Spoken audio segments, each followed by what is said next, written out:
Hello and welcome to Atheist Torah Study. My name is Emma, and today we're going to be looking at Parsha Yitro. Parsha Yitro is the 16th or 17th Parsha in the Torah cycle of Torah readings. And a Parsha is basically, it's kind of like a chapter. It's a story. Um, I remember the first time I ever read Parsha Yitro, that was the first time I really understood how Parshas work, because oftentimes a Parsha is named after something that happens at the very beginning of the Parsha. And it's supposed to set a tone for the rest of the Torah. But the truth is, a Parsha, just like a chapter or a verse, is kind of an arbitrary um, arrangement of the text. So it's this ancient text. It was written at least 2,300 years ago, and this is just a particular way of organizing it.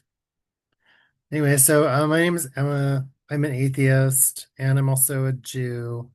And I decided to do this because I've been reading Torah for a long time now, and I almost never hear the perspective of an atheist in the Torah. I never hear people who are atheists really talk very much about the Torah, and I don't really see much about atheism in the Torah. So you might ask, well, why bother if you're an atheist? And that's a great question, and that's kind of the central theme of the this year-long exploration of the Torah is, as an atheist, why should I bother paying attention to the Torah?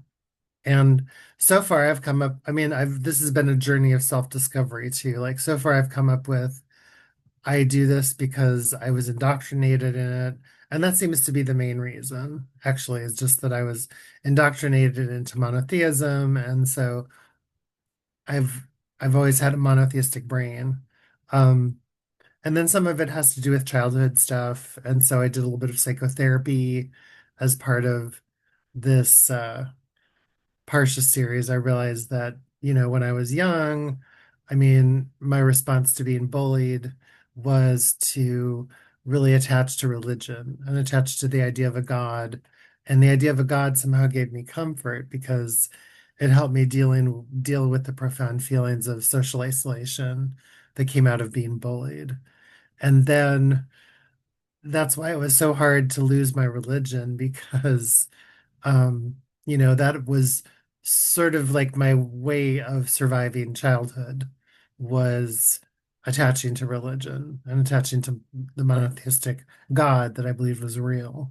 And so at the end of my teenage years, when I was 18 and I lost my religion and lost my God, then that was really hard. I mean, it was really hard for me. It's one of the hardest things I've ever been through in my life. And yeah, I've had some other hard experiences, but that was definitely one of them. It was very difficult. But I got over it like most atheists do. You get over, it's like at some point you're just like, okay, well, the God's not real. The you know, it I hate to say it, it's not a bad idea to not make an icon out of a God because if it's not real, then any of the icons aren't real. But I mean, the biggest story in the text is that nothing in the text is real either. So, I got past all of that stuff and I still stayed with it like for years. I mean, when you've been indoctrinated in religion, uh, as a child, certain kinds of personalities will really take to it. And mine was definitely one of them. And it kind of led to a lifelong fascination with religion. I've never really drifted that far from being around cultural monotheism, although I mean, I've also had, one of my partners in life was somebody who was really into Wicca, so I learned a lot about Wicca and about paganism by being around that person. Um, I definitely transitioned from one flavor of monotheism to another as an adult in order to learn more kind of about the roots of monotheism and also something about my own family tradition. Uh, but my life has basically been kind of like this. I mean, this part of my life has been kind of this conversation between my childhood, which is like raised in the monotheist tradition, and my adulthood, which is basically like as an atheist. So maybe I'm doing this for therapy. I don't know. But I'm also trying to understand how this happened. Like, what is this God that people are writing about? Because I had a very particular idea of what I thought God was. I mean, I thought God was this, I don't know, I thought God was like this force in your life and that you had some kind of a connection with it. And it just made the most sense to me of anything in the world to think that God is everywhere and God is everything and God is like all of the past and all of the future. I mean, these, and I don't know where I got these ideas from. I mean, I know that they were from religion, but I don't know where in religious tradition they were from. And I learned, I mean, I have the basic knowledge that I think we all have from being educated in a Western society.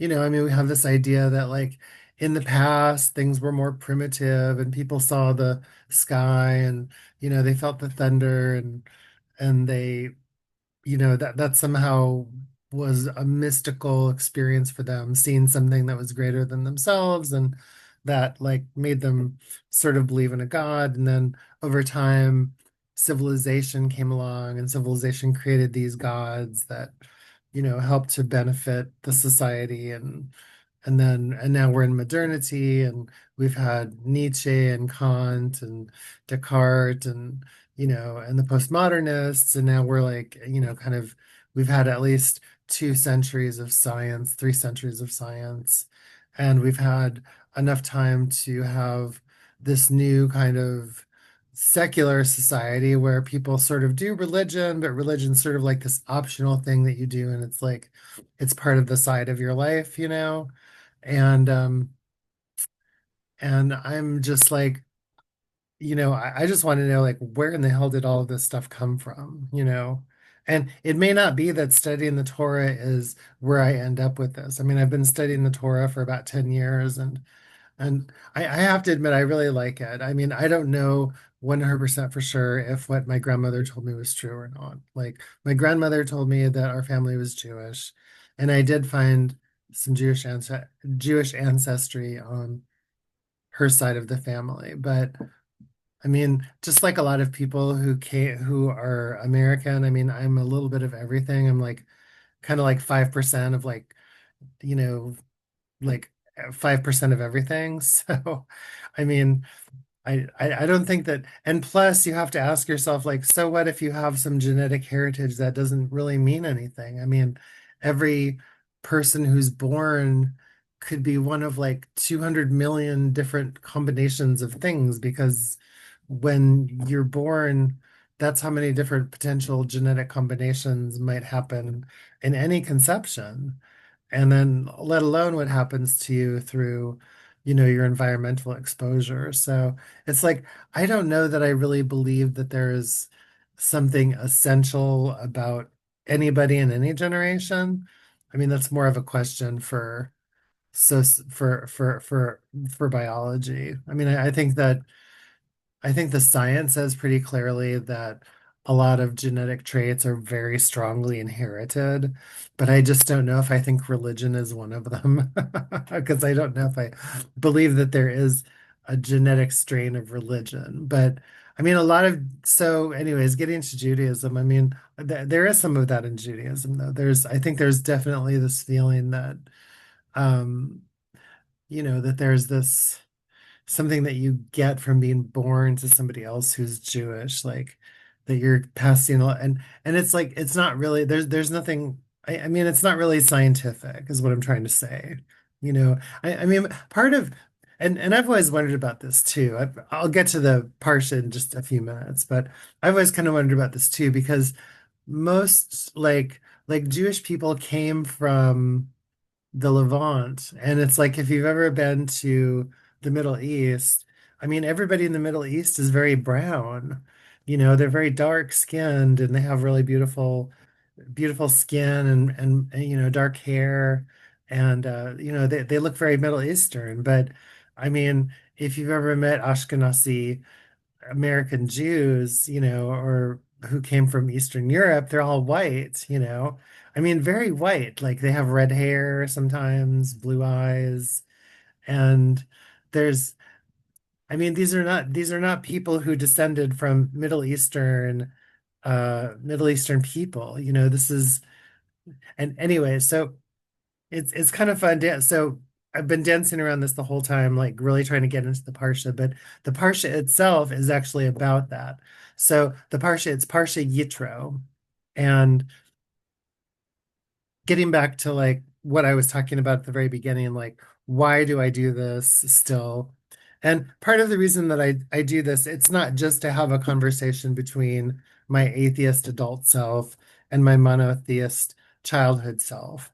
It's also that the storytelling that happens in the Torah, and this is part of what I think keeps the Torah relevant, is that people take the Torah and they kind of like reconstruct it in order to match something that's going on in their life, and I think people do the same thing with God too. So they take the idea of God and they match it to something going on in their life, and that gives them comfort. And so that's kind of like big picture why I'm still doing this, because I mean, and it's true, I could do this with a lot of other things in life. I mean, I could probably do this with Ulysses by James Joyce, or I don't know. There may be something by Jung. I'm not sure which book by Jung. I mean, I could definitely do this with Women Who Run with the Wolves by Clarissa Pinkola Estes. And I was talking to somebody about that the other day. Like, if I was to have another book that I would just like read over and over again and just talk about over and over again, it would be a book like Clarissa Pinkola Estes' Women Who Run with the Wolves, which was like this 80s kind of Jungian feminist archetype book about um kind of like these stories of how women come to a self-awareness, like this awareness of this deep sort of instinctual self. And I think there's actually a lot of that in the Torah too. I mean, I think there's actually a lot of deep instinctiveness that you can really find in it, and it's really interesting. I mean, it really is. Anyways, so now that I've done that, that's like my big long introduction spiel. Now I'm going to actually get into the text. So I kind of when I first did Atheist Torah study. I wanted to do the blessing for reading Torah, which is like something that we do as Jews. Like whenever we read Torah, like I do a Torah study with a bunch of people in prison, and we do the blessing, which is Baruch atah Adonai Eloheinu melech haolam asher kitanu b'tzitav v'tzvanei v'tzlosot Torah Torah. And it's like it means you're giving a blessing for studying Torah. But I stopped doing that because I was just like, why am I doing this? I mean, I'm an atheist. I'm here in cyberspace and on a blog. I don't, this is, it's not really sacred space. So I'll just, and even if it is sacred space, I'm not a sacred person. So I'm just going to go ahead and skip that from now on. So I stopped doing that a while ago, although I just did it, even though I said I stopped doing that. So it's like, remembering to forget and you still remember to do it.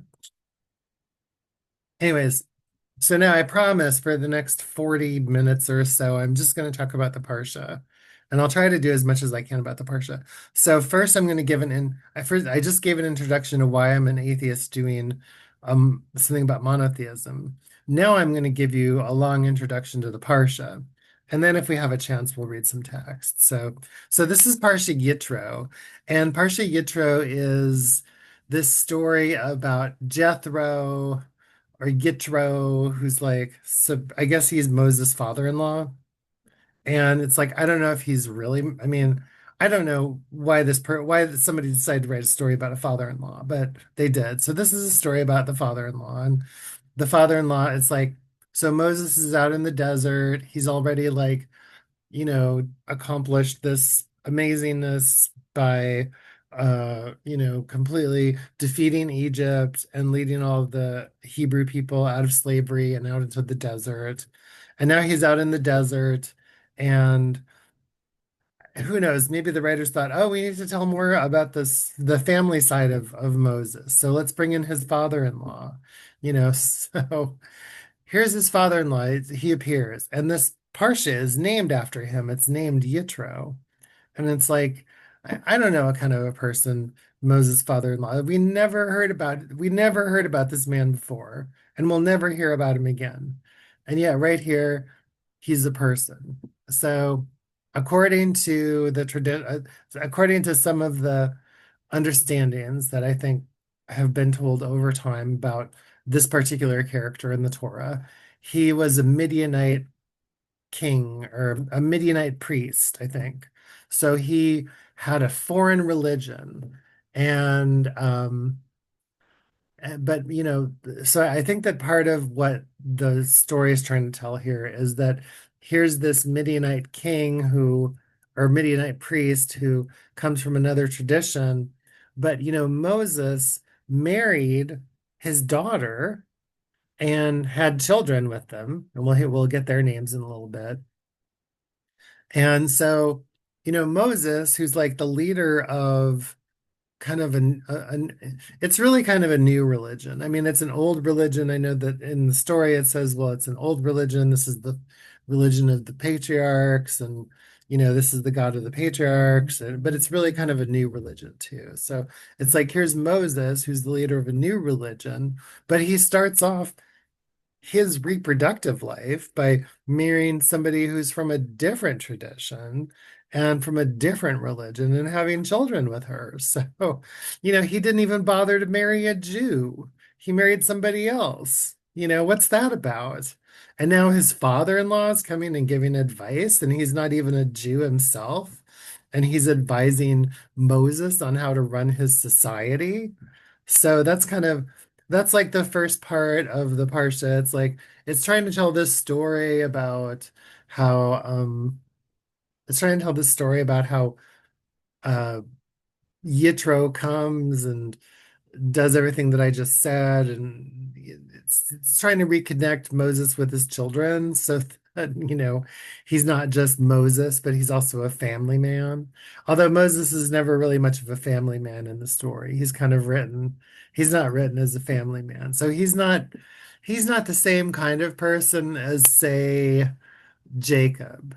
Jacob is a big family man. Like the whole story of Jacob's life is he outwitted his older brother and he got the blessing, and then he wrestled with God and he saw Rachel and Leah, and then he took these other I mean, Jacob is like they tell you about every single woman that man ever slept with and all of his children and what their children did and what happened to their children. It's like Jacob's like a family man. Moses is not much of a family man. I mean, Moses is more about his his role. He's about his role. And in the story, he's written as the leader of his people, of course. And then, so that's kind of like the first half of the Torah, of the Parsha. And then the second half is like, oh, God. So I did this painting, and I should have gotten the painting ready so I could show it as part of this thing, but I just didn't bother to do it. But I have this painting that I did, oh, I don't know, a couple months ago. And I wasn't really doing a painting about this subject. I do a lot of paintings about mountains and kind of like Western landscapes and just really rural, isolated places because I love those kind of landscapes. I mean, it's like my favorite place. It's my favorite place on earth to go to. I just love remote, isolated Western landscapes. They're just like, that's where my heart is. Anyways, so I was doing this painting of a mountain, and when I reread the Parsha, I realized, oh, this is exactly like the mountain in the story. This is like, so there's this whole other part of the Parsha which is about Moses is going to go up to the mountain and he's going to meet God, and God's going to come down and see all the people, and the mountain's going to do all these things. It's going to As a matter of fact, we'll probably get to that part first because that's the most atheist part of the whole text. Although the whole text is very atheist. It really is. And, I'll just kind of, before I even get into the text, I mean, I'll just say, like, the text, just like every religious text, I mean, religious texts want to make you say that you believe in something, that you feel connected with it. And these texts always leave room for the fact that maybe you don't, maybe you really don't believe in it. Maybe this isn't real, and it's like maybe you're asking yourself questions about why is this so necessary to the story? Why is it so necessary that this story be told where the person goes on a mountain and they're separated and the mountain shakes and all the people feel fear and trembling and there's these quote unquote miracles, you know, that are in the text but like don't actually happen in your real life. And why is that such a necessary part of the text? Because here it's very, very necessary.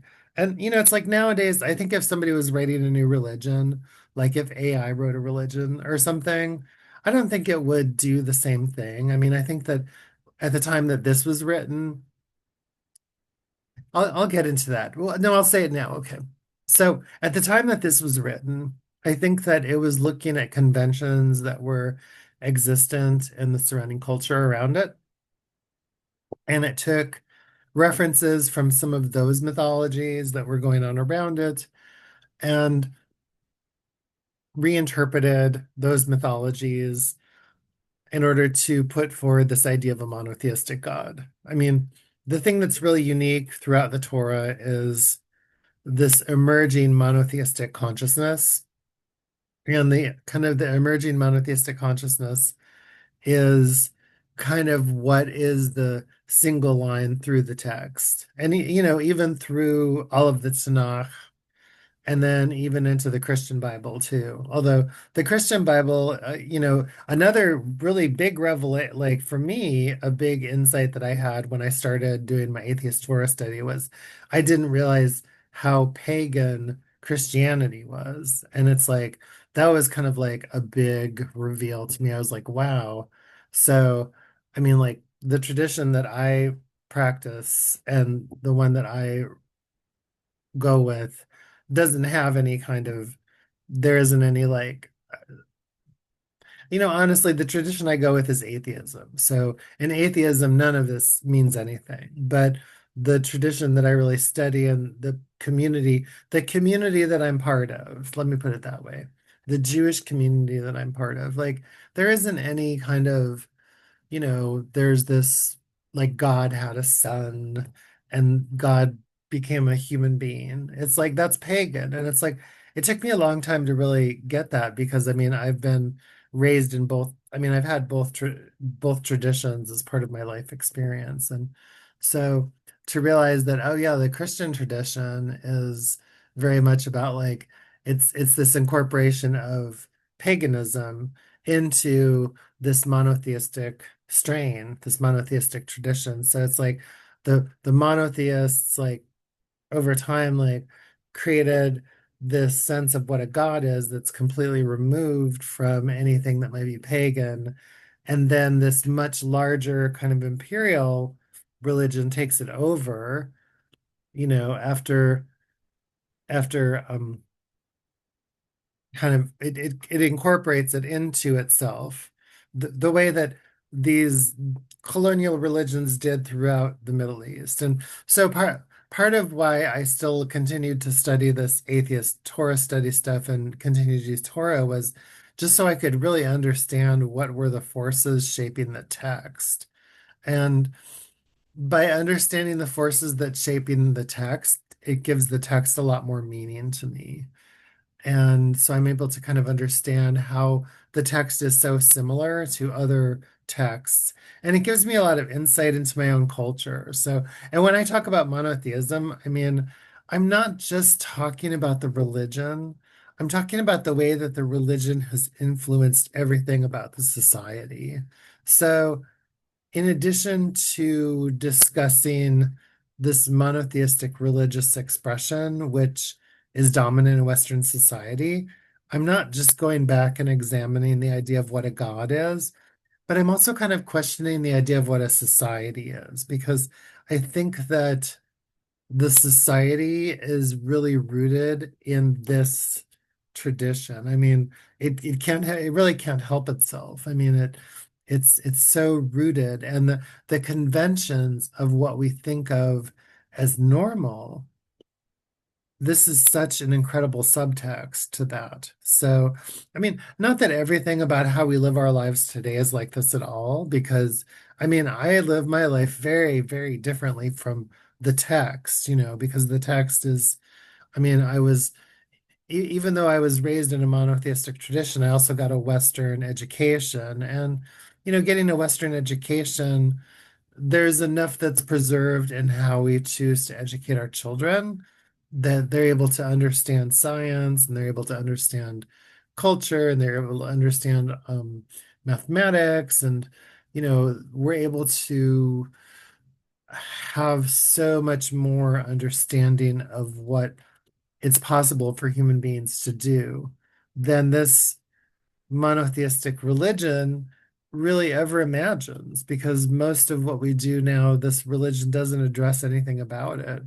I mean, what does the Torah say about, a microwave oven, or artificial intelligence, or, um, you know, gender transition? Well, it does actually say a little bit about that. So, but it barely addresses anything. Even stuff that like we know people did back then that we do now, it barely addresses most of that. And it's like they kind of rely on the Talmud and Jewish tradition to sort of flesh that out a little bit more. But even that doesn't really tell you much about how we live today. So,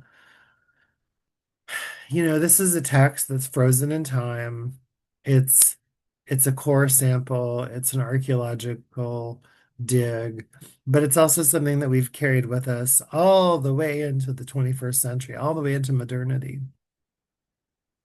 So it doesn't hurt to understand it and to learn about it.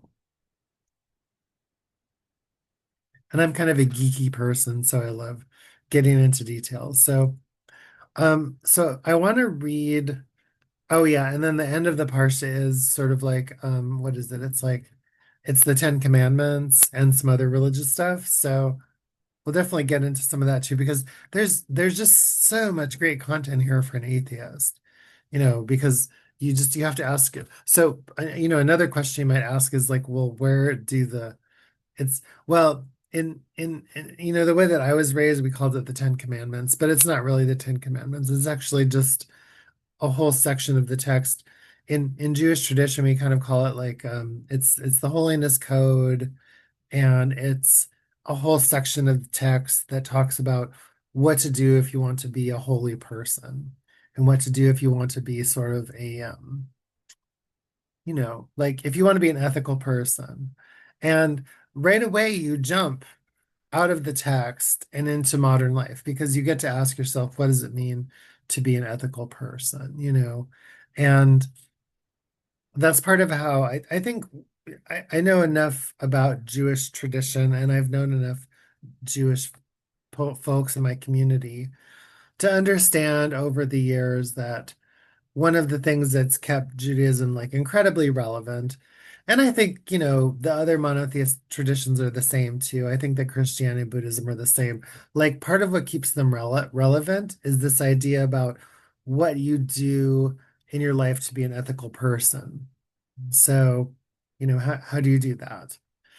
And I've had a lot of really interesting thoughts about that lately. I mean, while I'm out for walks, I do a lot of thinking, and I like to walk a lot, and I spend a lot of my time thinking.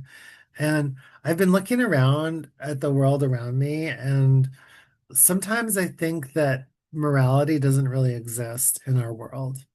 I mean, I think that almost sometimes I think that what the world really is it's social convention, and we're sort of like ants in a way. Like we all see each other, and we see what everyone's doing, and we do the same thing because we want to conform, and we want to fit in.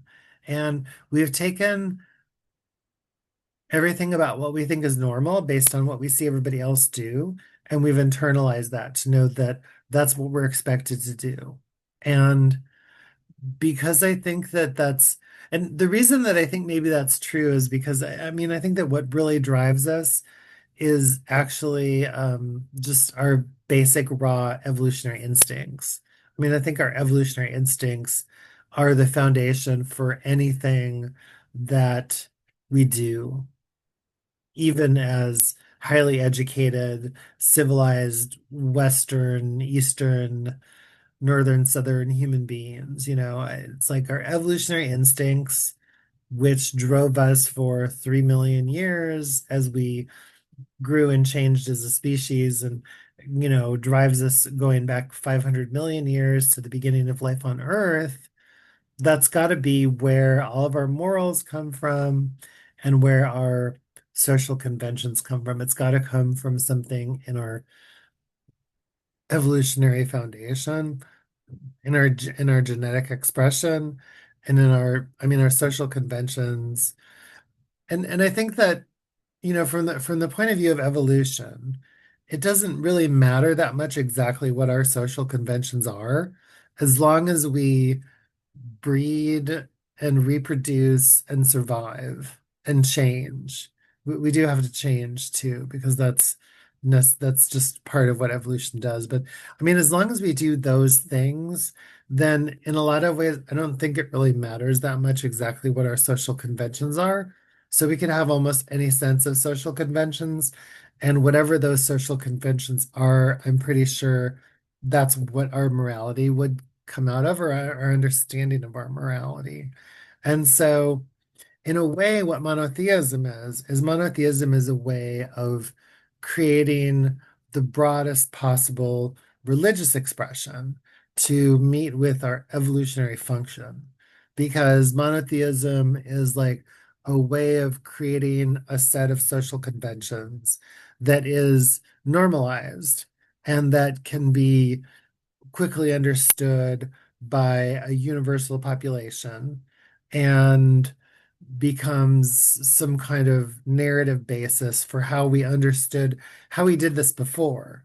So it doesn't really matter that much that any of this really happened or didn't happen. It's something that we did before. And so we've archived it in the same way that we archive anything about our past survival, because by archiving our past survival, we think that we're um, creating a blueprint for something that will help continue our survival.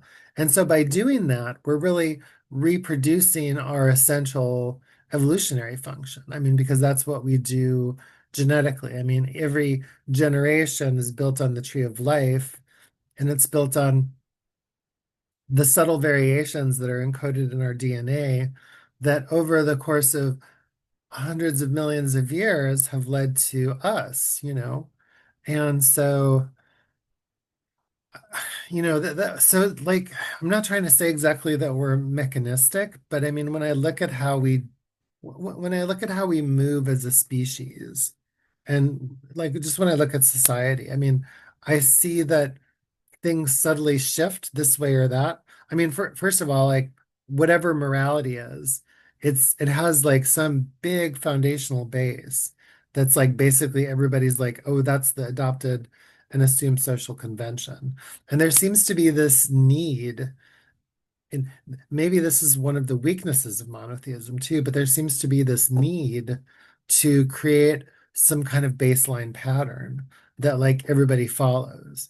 And I think that that's this idea of safety. It's this internalized idea of safety that the monotheist tradition kind of kind of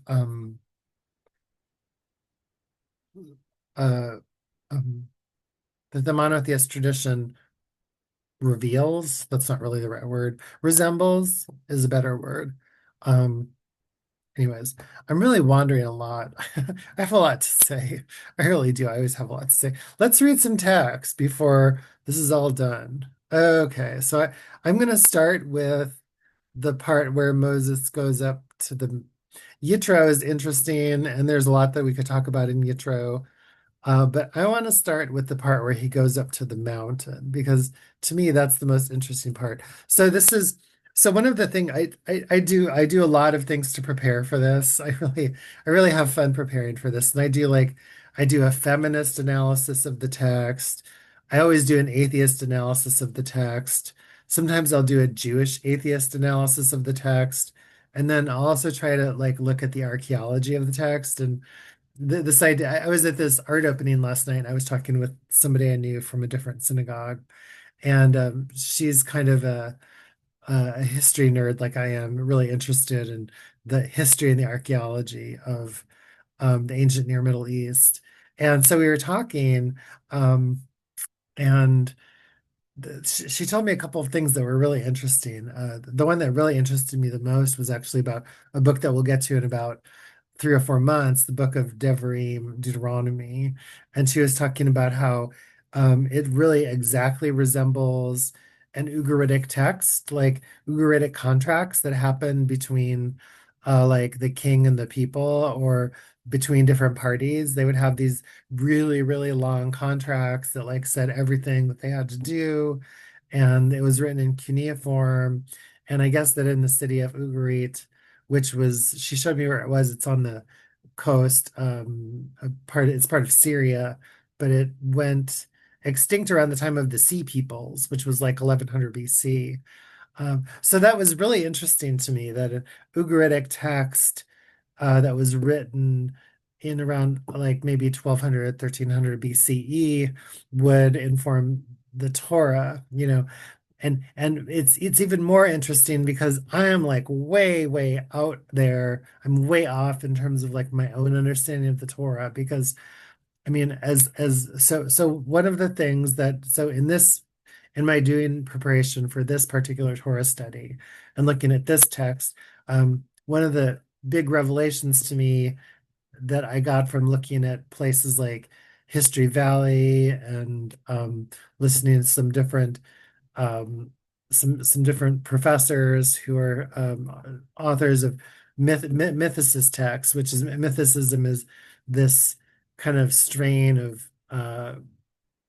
YouTubers who basically deal with like the idea that mythicism is this idea that there's I know it's like this non-conventional way of doing analysis, or it's not even that. I don't know. Mythicism is like a title that's given to a bunch of people who produce uh social media. That's really what it is.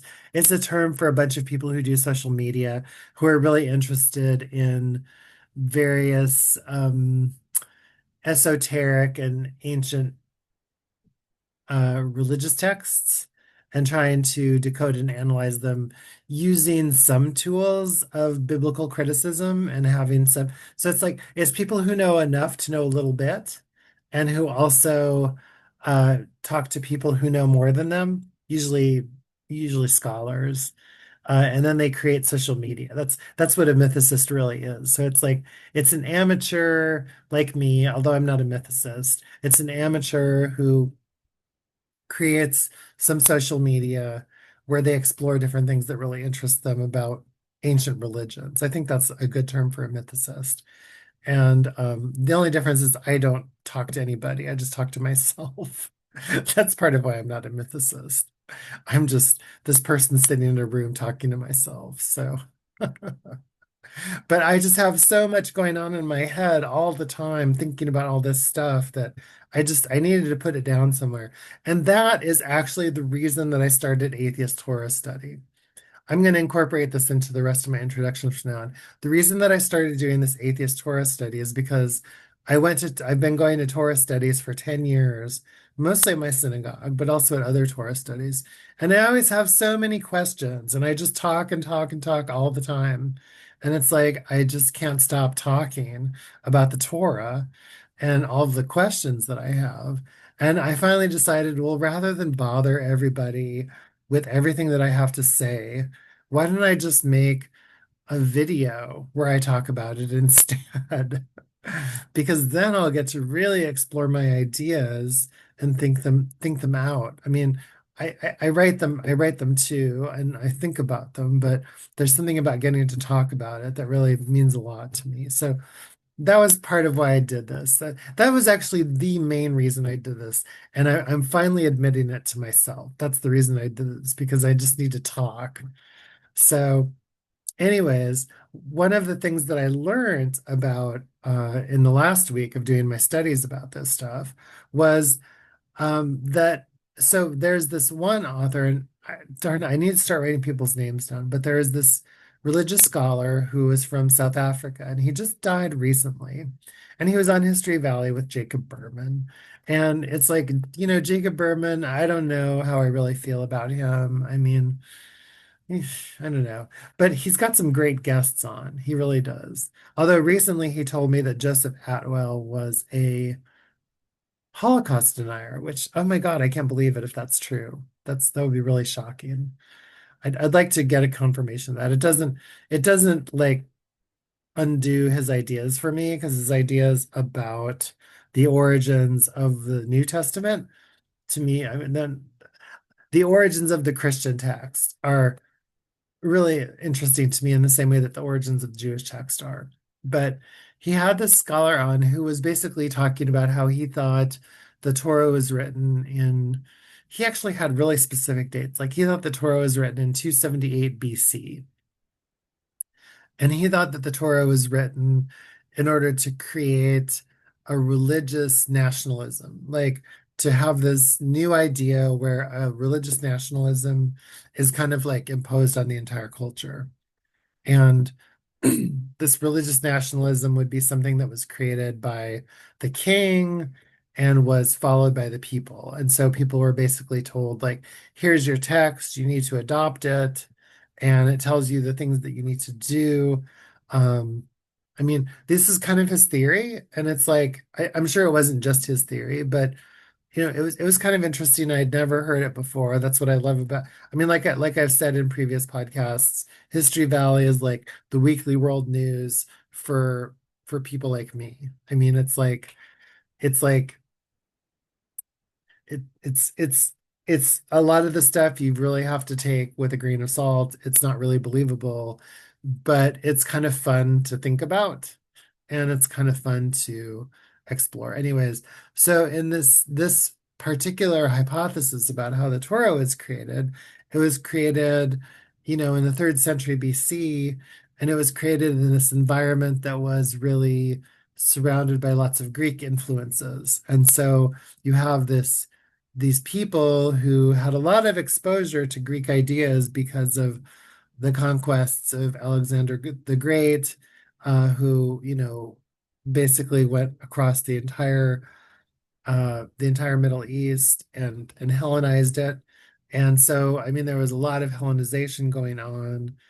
And then you have these people who are writing a text, and the text is reflective of a real culture. I mean, there's like a real Canaanite-based culture that, and there's definitely these religious kingdoms, but there wasn't a lot of the formal elements that we now consider to be Jewish in the culture, and that a lot of these were written at a very specific time in history. They were written around the beginning of the third century, and they were written in order to try and experiment with religious nationalism.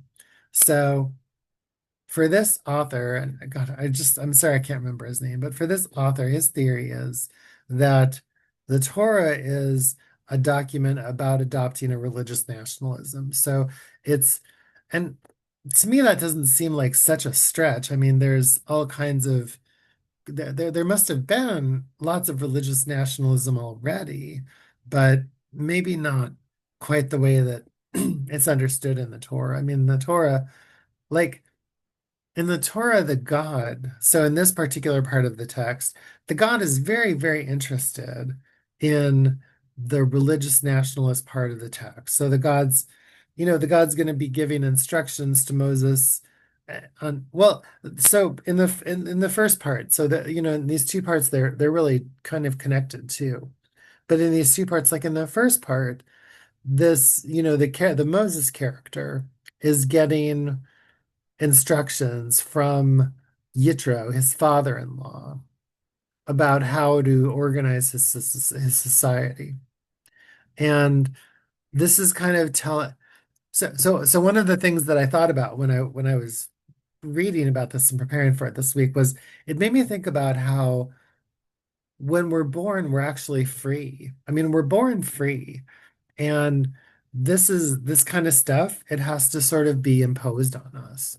I mean, it's something that we are sort of forced to take into ourselves, into our consciousness as children, and sometimes as adults. And we but we're really born free. And so this is a text about how do you coerce a population to adopt monotheism as their foundational belief system. Or in this case, it's not just monotheism. I mean, the other monotheist traditions took monotheism and they kind of universalized it, but here it's a very specific kind of monotheism.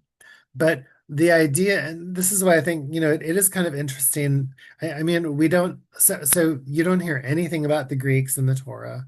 There aren't any Greeks in the Torah anywhere, not until you get into the Tanakh and you get all the way up to, the book of Maccabees.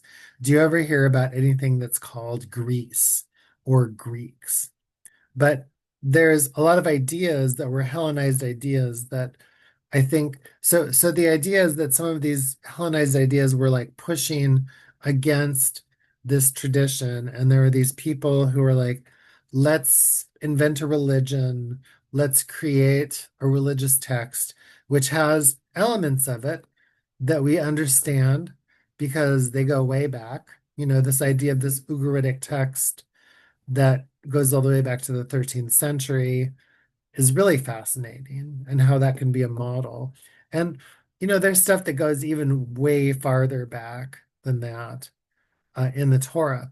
Now, where did the people who wrote the Torah, because I am really convinced that the Torah was written in the third century. I mean, and I mean, I'm really impressed with Yochanan Alder, I think is his name, who has talked about how there just wasn't any evidence for widespread adoption of like what we really understand today as Jewishness, as Jewish practice until the third century. And then in the third century, it becomes really widely adopted. So it could be that there were smaller groups of people, or there were elements of the tradition that were, definitely in circulation before the third century BC. But I'm just one of the things that I've really enjoyed about doing this atheist Torah study this year is really, really kind of settling with that. I'm really settled in that. And I'm not a religious scholar, so it doesn't really matter. This is just me. I just do this for me. But for me, I'm really settled that this was written in the third century. And now this idea that this was written as part of an attempt at religious nationalism, of like kind of creating a religion that merged like the state and people's personal experience and their religious practice like all together in one, really makes a lot of sense to me.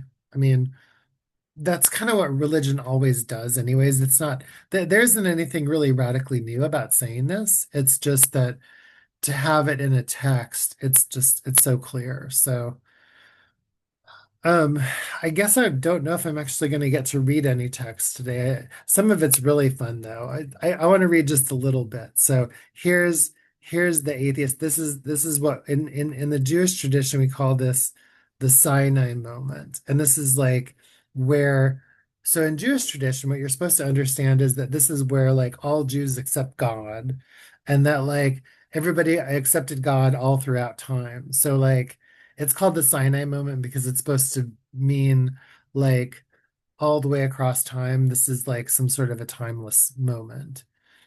But to me, what was really another interesting thing that I learned this week when I was listening to different commentaries about this was that this is like one of the places where the authors of the text are trying to deal with the idea of the concept of time. Like, because I think that on some foundational level, we have this understanding that time doesn't really exist the way that we think it does. Like, there isn't a past that you can go to or a future that you can go to, because we think of those as a place in history, but that the history is just constructed in our memories and in our records. And we know that there's history because we feel the continuation of something, but that doesn't mean that there was a past that we can go to, because it doesn't exist. And so this kind of takes that idea and it like flips it. And so it does it in reverse. Instead of saying that there's just this moment now, it says that the moment now is all moments and all time. And that's sort of what the Sinai moment is. And like, to me, that really kind of tracks with some of my ideas about space-time and how we understand the universe. So that was kind of cool. Anyways, so I am going to read just a little bit of text. Let's see. Oh, here we go. Okay, chapter 19. This is really good stuff. So I'll probably just read this. I don't know if I'll have time to comment on it, because I'm just about at the end of my self-imposed limit of time that I give this every week. Okay, chapter 19. On the third new moon, after the Israelites had gone forth from the land of Egypt, on that very day they entered the wilderness of Sinai. Having journeyed from Rephidim, they entered the wilderness of Sinai and encamped in the wilderness. Israel encamped there in front of the mountain. And Moses went up to the God, the Eternal, and called to him from the mountain, saying, Thus shall you say to the house of Jacob, and declare to the children of Israel, you have seen what I did to the Egyptians, how I bore you on eagle's wings and brought you to me. Now then, if you will obey me faithfully, keep my covenant, you shall be my treasured possession among all the peoples on earth. Indeed, all the earth is mine. But you shall be to me a kingdom of priests and a holy nation. These are the words that you shall speak to the children. Moses then came and summoned the elders of the people and put before them all that God had commanded them. All the people answered as one, saying, All that God has spoken we will do. And Moses brought back the people's words to God. And God said, I will come to you in a thick cloud, in order that the people may hear when I speak with you, and so trust you ever after. Then Moses reported the people's words to God. And God said to Moses, Go to the people and warn them to stay pure today and tomorrow. Let them wash their clothes. Let them be ready for the third day, for on the third day God will come down in the sight of all the people on Mount Sinai. You shall set bounds for the people around it. Beware of going up the mountain or touching the border of it. Whoever touches the border of the mountain shall be put to death without being touched, by either being stoned or shot, animal or person. A trespasser shall not live. When the ram's horn sounds a long blast, then they may go up the mountain. Moses came down from the mountain to the people and warned the people to stay pure, to wash their clothes. And he said to the men, Be ready for the third day. Do not go near a woman. So I'm going to just stop it there. But there's more. There's lightning and thunder, and the mountain shakes. I could have just done an entire Torah study just on that portion. I mean, I could have done an entire atheist Torah study just line by line. It's so atheist. It's so campy and it's so atheist. There's just everything here is just genuine campy queer atheism. But it's it's it's it's very colorful. This is very colorful text. So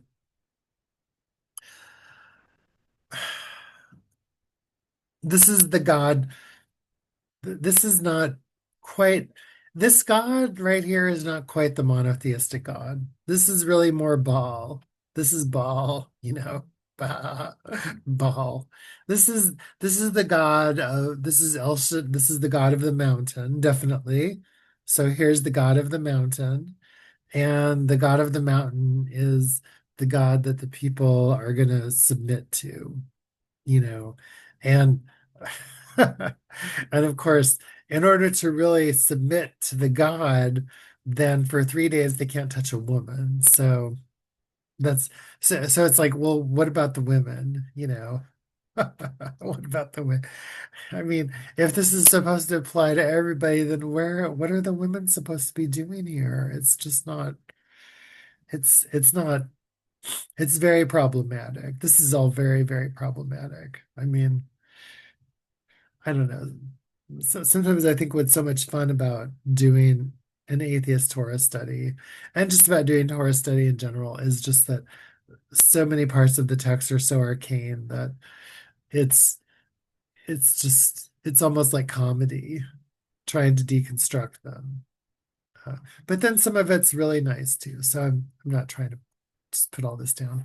Anyways, I am at the end of my time, so I'm going to stop now because I could just keep on talking. And I don't know if I've said anything interesting or not. But this was Parsha Yitro, and you've been listening to Atheist Torah Studies. So thanks so much, and I will see you next week um, for another exciting Parsha in the cycle of Jewish Torah study. Thanks so much. See you later.